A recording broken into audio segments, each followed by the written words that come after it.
স্ক্রিনে একটা ছবি দেখতেছেন, তিনটা বই এবার অমর 21শে বই মেলা রিলিজ হয়েছে।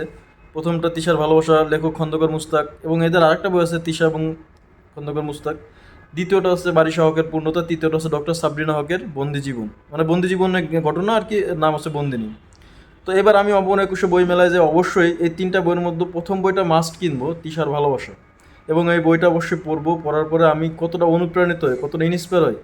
যদি খুব বেশি অনুপ্রাণিত হয় তাহলে নেক্সট বই মেলায় দেখবেন যে আমিও একটা বই বের করে দিতে পারি।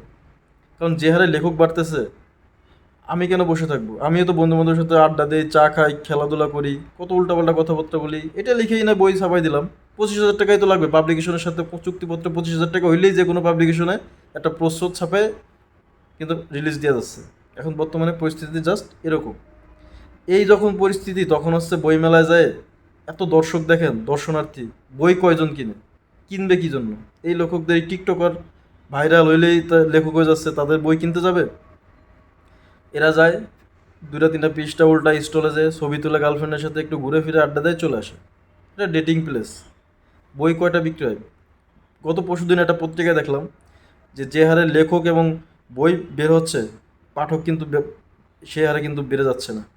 একটা সময় ছিল, বড় ভাই আপুদের কাছে শুনছি বই পড়ার কি নেশা, রাত 2টা 3টা বেজে গেছে, 2-3 পৃষ্ঠা বাকি আছে, শেষ না করে ঘুমাইতে যায়নি। নেশাখোররা যেমন নেশাদ্রব্য না পেলে হতাশাগ্রস্ত হয়, বই পড়ুয়াদের কিন্তু ওই বই শেষ না করা পর্যন্ত এরকম হতাশাগ্রস্ত হতো। এটা হচ্ছে পিওর যারা বই পড়ুয়া। এখন বর্তমান যুগে ছেলেমেয়েরা কি বই পড়ে? কেন পড়বে? এই লেখকদের বই পড়বে? এরা তো টিকটক মোবাইলে দেখতে পারে, ফেসবুক মোবাইলে দেখতে পারে, ল্যাপটপ দেখতে পারে, ল্যাপটপে দেখতে পারে। তো এদের ইউটিউবার, ফেসবুক যারা কন্টেন্ট ক্রিয়েট করে, যারা হচ্ছে টিকটকে, তারা বই যদি রিলিজ করে, তাদের বই পড়ার জন্য আবার বই কিনা লাগে নাকি? তারা এমবি খরচ করে মোবাইলে তো দেখতেছে। বই যখন পড়বেন, পড়ার সময় দুইটা জিনিস, দুইটা দিক লক্ষ্য করতে হবে। বইটাকে উপভোগ করতে হবে এবং এই বই নিয়ে গর্ব করা যায় কিনা সেটা দেখতে হবে। এখন এই যে তিশার ভালোবাসা, পূর্ণতা, তারপরে বন্দিনী জেল জীবনে কাহিনী, এইগুলা নিয়ে কি আপনি গর্ববোধ করবেন? আপনি তিশার ভালোবাসা দিয়ে কী শিখবেন?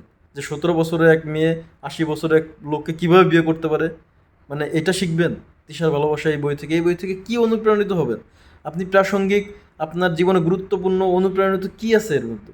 আপনি কী দেখে পড়বেন? পাঠক কেন এটা বই কিনবে? তবু আমি তিশার ভালোবাসা এই বইটা কিনবো, বইটা পড়বো, দেখবো আসলে ওরা কী লিখছে। লেখক হওয়াটা কি এত সহজ, নাকি আমরা ভুল, আমাদের ভুল ধারণা? আমি এই বইটা কিনে আমি আপনাদের সামনে অবশ্যই এটা রিভিউ দিব।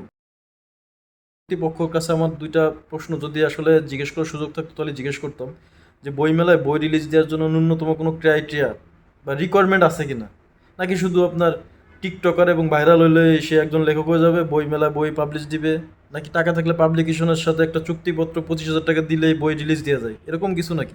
শেষে শুধু এতটুকুই বলতে চাই, যারা বই নেশা, বই পড়ুয়া, তাদের অবশ্যই বইমেলা যাওয়া উচিত।